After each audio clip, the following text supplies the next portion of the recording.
신나게 불러서 감사하고 왜 그런가 싶었더니 장유익 권사님이 성가대 들어가셨네요. 성가대 수고와 또 우리 영광 받을 하나님께 박수를 한번 다시 영광 돌리겠습니다. 네. 자, 하나님 말씀 보시겠습니다. 마태복음 6장 1절부터 4절까지 말씀이에요. 며칠 되지 않아서 우리 한 목소리로 함께 하나님 말씀을 보기 원합니다. 마태복음 6장 1절부터 4절의 말씀입니다. 함께 한 목소리로 보시겠습니다. 시작. 사람에게 보이려고 그들 앞에서 너희 의를 행하지 않도록 주의하라. 그리하지 아니하면 하늘에 계신 너희 아버지께 상을 받지 못하느니라. 그러므로 구제할 때에 외식하는 자가 사람에게서 영광을 받으려고 회당과 거리에서 하는 것 같이 너희 앞에 나팔을 불지 말라. 진실로 너에게 이르노니 그들은 자기 상을 이미 받았느니라. 너는 구제할 때에 오른손이 하는 것을 왼손이 모르게 하여 내 구제함을 은밀하게 하라. 은밀한 정에 보시는 너희 아버지께서 갚으시리라. 아멘. 아멘. 마태복음 6장에는 예수님께서 믿음의 삶을 살아가는 우리에게 주시는 세 가지 신앙의 삶의 권면이 있습니다. 그 세 가지가 구제고 기도고 금식입니다. 이번 사순절 기간 지난 석주 동안 2주, 오늘 이어 석주 뒤에서부터 말씀을 묵상해 올라왔었습니다. 자, 오늘은 구제와 자선에 대한 말씀을 한번 묵상하며 사순절을 우리가 어떻게 살아야 되는지 한번 돌아보았으면 좋겠습니다. 좀 젊은 친구들이 쓰는 단어 중에 우프다는 표현인가요? 우습고 뭡니까? 슬프다, 씁쓸하다 그런 표현이 있는데 그런 이야기 하나 하고 시작하겠습니다. 어느 회사의 회장님 비서가 이웃돕기 성금을 가지고 서울 시내의 모 일간 신문사를 찾아갔습니다. 성금을 기탁한 그 비서가 하는 얘기가 우리 성금을 내신 우리 사장님 사진을 신문에 좀 실어주십시오 이렇게 부탁을 했어요. 그랬더니 신문사에서 하는 얘기가 신문에 낼 수 있는 성금의 한도액이 이만큼입니다 이렇게 얘기를 했답니다. 이 액수로는 어렵습니다. 그렇게 대답했더니 회장님 비서가 그러면 그냥 그 성금 돌려줘서 그냥 받아서 다시 가지고 갔다고 하는 우습기도 하고 씁쓸하기도 한 그런 이야기가 전해지고 있습니다. 그리스도인이 선을 향하는데 이런 몇 가지 동기가 있을 수 있습니다. 세 가지 동기를 한번 찾아봤어요. 첫째는 벌 받는 게 두려워서 선을 향하는 사람들이 있는 거예요. 내가 이만큼 복을 받았는데 어느 정도는 선을 행해야지. 그렇지 않으면 하나님이 노하실지도 몰라. 내 이 축복받은 거 빼앗길지도 몰라 하는 거죠. 내키지 않지만 선을 행하지 않으면 벌 받을까 봐 그렇게 억지로 선을 행할 경우도 있다는 것이죠. 둘째로요, 보상을 바라고 선을 행하는 사람이 있습니다. 이 보상을 바라는 마음은 둘로 나눌 수 있는데 하나는 사람으로부터의 보상이지요. 다른 사람이 나를 칭찬해주고 인정해주는 것, 내가 선을 행한 것으로 알려져 사람이 나를 많이 알아줄 때 그것이 좋아서 선을 행하는 것. 둘째로는 하나님으로부터의 보상입니다. 쉽게 말하면 복 받기 위해서 선을 행하는 것이죠. 성경을 잘 들여다보면 물론 여러 곳에서 선행을 행해서 받은 복이 있습니다. 좋은 일을 행해서 받은 복이 있습니다. 지나가는 객을 잘 대접해서 그렇게 귀한 일을 행해서 받은 복들이 분명히 성경에는 많이 나오고 있습니다. 그런데 선행을 행했기에 복 받는 것하고 복 받기 위해 선을 행하는 것은 다른 이야기입니다. 선행하고 칭찬받는 것하고 칭찬받기 위해서 선행을 하는 것은 다른 이야기인 것이죠. 목적 자체가 보상이요 칭찬이라면 바른 동기를 할 수 없습니다. 셋째는요, 보상주의라고, 공로주의죠. 공로주의. 내 것을 줌으로 내 공로를 쌓아간다고 하는 생각입니다. 예수님 당시에 바리새인들이 그러했습니다. 주는 것에서 자기 만족을 찾는 것이죠. 내가 선을 행했다고 하나님 앞에서, 사람들 앞에서 자랑을 합니다. 그걸 즐깁니다. 다른 사람과 비교해서 우월감을 느끼고 쾌감을 갖는 겁니다. 이것을 도덕적 향락주의라고 그러죠. 어려운 말로 도덕적 향락주의라. 도덕적 선행을 즐긴다는 것, 역시 선행의 바른 동기일 수 없습니다. 자, 그렇다면 여러분 어떤 마음으로 선행을 해야 됩니까? 어떤 마음으로 좋은 일을 행하고 나누고 구제하는 겁니까? 그리스도인의 선행은 내가 거저 받았다는 것에서부터 시작이 됩니다. 빚진 마음에서 시작이 됩니다. 어떤 마음에서 시작된다고요? 어떤 마음에서 시작되어야 한다고요? 빚진 마음입니다. 빚진 마음, 빚진 마음. 은혜에서 비롯되는 것이죠. 내가 착해서도 아니고 착해지기 위해서도 아닙니다. 가진 것이 많아서도 아니고 그리고 넉넉해서도 아닙니다. 보상을 받기 위해서도 아니고 공로를 쌓기 위해서도 아닌 거예요. 예수님께서 먼저 우리에게 주셨고 베푸셨습니다. 생명을 주셨고 한없는 사랑을 주셨어요. 그리고 너희도 그렇게 서로 사랑하라고 우리에게 말씀을 하시고 명령을 하셨어요. 거저 받았으니 거저 주라. 거저 받았으니 거저 주라. 아멘입니까? 한번 따라해 보시겠습니까? 거저 받았으니 거저 주라. 우리가 내 힘으로 받은 거 있습니까? 사실 내 것이라고 우리가 붙들고 있지만은 사실 내 것이 있습니까? 어디까지나 받은 은혜에 대한 보답이고 감사합니다. 내가 사랑을 받았으니 사랑하는 것, 거저 받았으니 거저 주는 것, 여기에 그리스도인의 선행이 있습니다. 근데 오늘 예수님께서 일러주시는 마태복음 6장에서 구제에 대한 권면은 참 우리만 어떻게 해야 될까 도전하는 부분이 너무나 많이 있습니다. 첫째는요, 세 가지가 있는데 첫째는 은밀하게 하라고 말씀하십니다. 성경을 보면 통째로, 오늘 읽은 통째로 다 그런 말씀이에요. 1절에는 어떻습니까? 자, 한번 읽어볼까요? 시작. 사람에게 보이려고 그들 앞에서 너희 의를 행하지 않도록 주의하라 그랬어요. 두 번째는 2절은 뭐라고요? 구제할 때에 외식하는 자가 사람에게서 영광을 받으려고 뭐를 불지 말라고요? 나팔이 뭡니까? 떠들지 말라는 거죠. 떠들지 말라. 3절에는 뭐라고 나옵니까? 3절 구제할 때에 오른손이 하는 것을 왼손이 모르게 하라. 너무 유명한 말씀 아닙니까? 네 번째는 4절에는 내 구제함을 은밀하게 하라. 이렇게 하였어요. 은밀하게 하라. 아, 이게 쉬운 일이 아닙니다. 우리의 본성은 저렇지 않기 때문입니다. 저도 뭔가 하나 하면 잘하고 싶어요. 지난 주말에도 제가 풀을 깎았습니다. 새벽에도 제가 교회에 풀 깎았습니다. 그러고 별거 아닌데 그냥 뭐 대단한 것처럼 제가 풀 깎았습니다.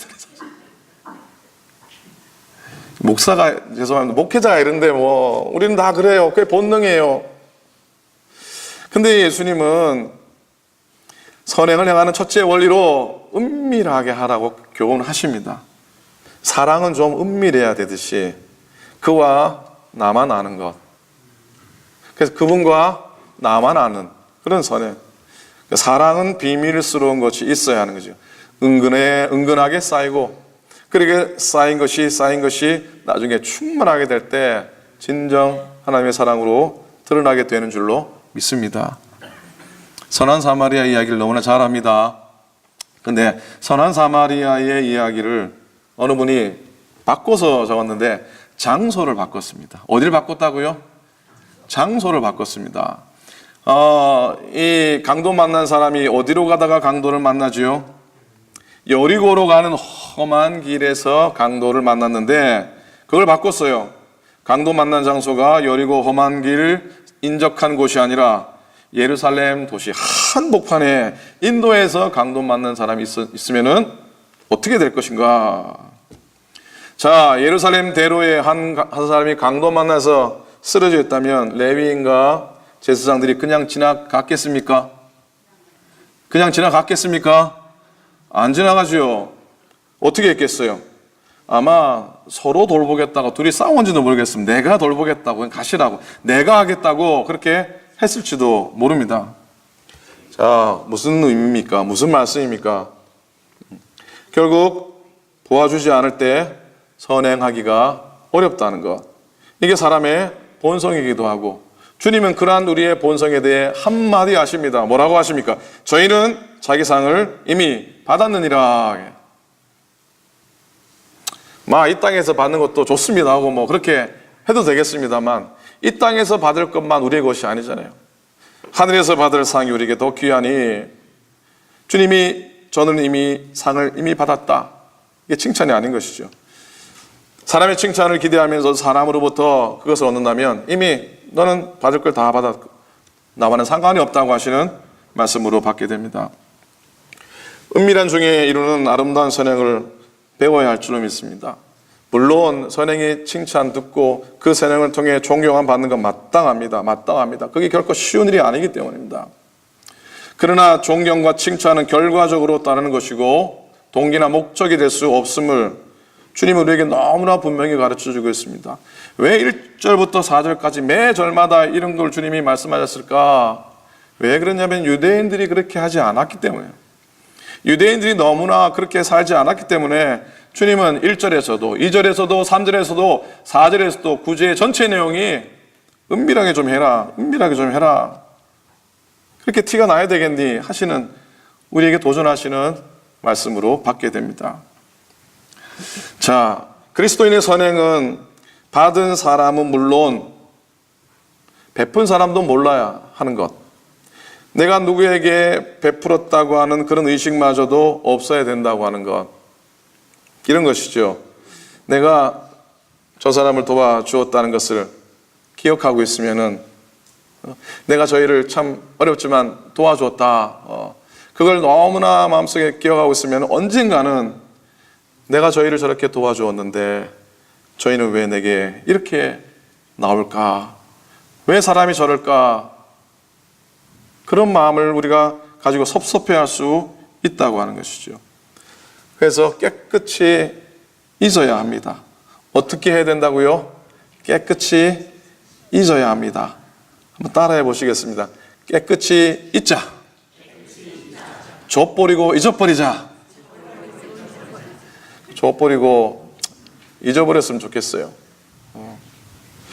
그래서 본문이 말씀하시기 오른손이 하는 것을 왼손이 모르게 하라. 이렇게 선을 행할 때 받은 사람도 은혜가 되고 주는 사람도 선행의 행복을 누리게 될 줄로 믿습니다. 이런 마음을 하나님이 기뻐하세요. 자, 두 번째입니다.